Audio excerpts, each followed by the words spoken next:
sangat sulit untuk melihat kejadian antara Rizik Syihab dengan Gubernur Anies tanpa menduga adanya kong kali kong. Kalau virus corona kan itu nyata. Virusnya ada, orang sakitnya ada.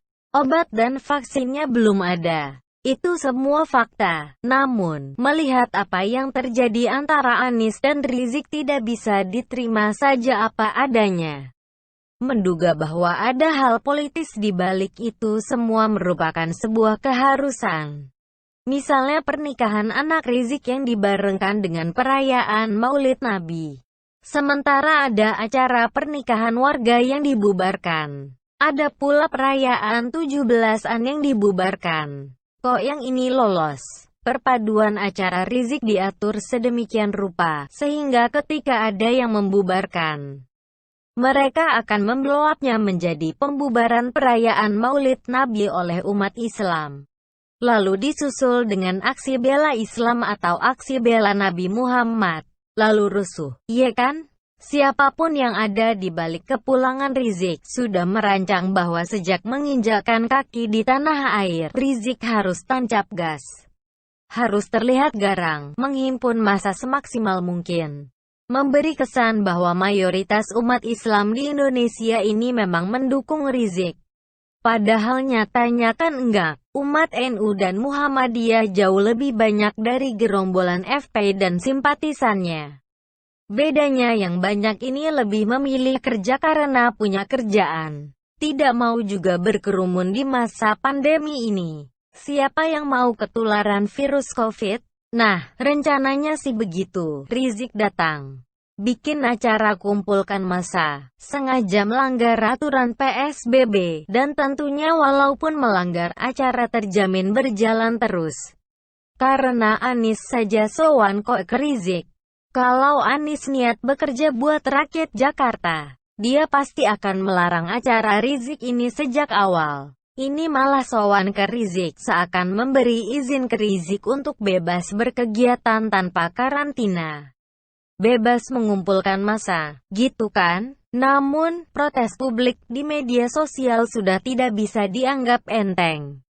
Masalahnya ada perseteruan antara Nikita Mirzani dan Maher Etwailibi alias Sony Eranata yang bikin heboh media sosial dan media berita. Akun Instagram Nikita Mirzani ini followernya mencapai 10,1 juta netizen. Instagram dan Twitter pun riuh rendah. Anies yang lagi nyungsep di berbagai survei elektabilitas Capres 2024 baru sadar bahwa tindakannya membiarkan acara Rizik berlangsung adalah blunder besar. Melihat antusias warga membela Nikita, bahkan sampai mencalonkan Nikita jadi Capres 2024, ini akan membahayakan citra Anies. Sudah kerjanya enggak becus, sudah dapat label gubernur terbodoh dari Google, dianggap gagal menangani COVID-19, disalib Nikita buatnya pres di 2024, gimana enggak panas dingin tuh Anies? Belum lagi para pengamat yang terang-terangan menyebut Anies tidak memberi teladan pada warganya sendiri dengan sowan ke rumah Rizik. Lalu ada lagi video Dr. Tirta yang menyebut Pemprov DKI menerapkan standar ganda dan minta agar mencabut PSBB transisi. Entah sudah ada berapa ratus ribu bahkan berapa juta netizen yang menyaksikan video itu. Ternyata suara rakyat ini sangat lantang. Ditambah dengan sentilan-sentilan dari Satgas Covid Pusat.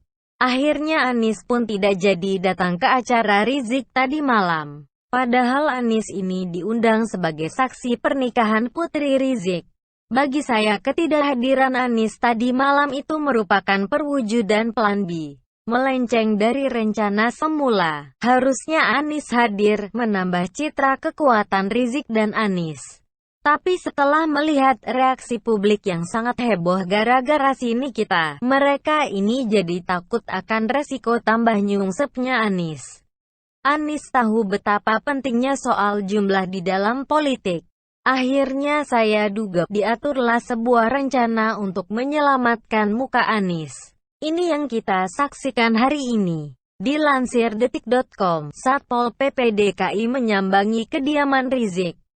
untuk menerapkan denda administratif terhadap acara tadi malam. Pokoknya gini, aturannya semua tetap berlaku untuk semuanya, nanti kita sampaikan.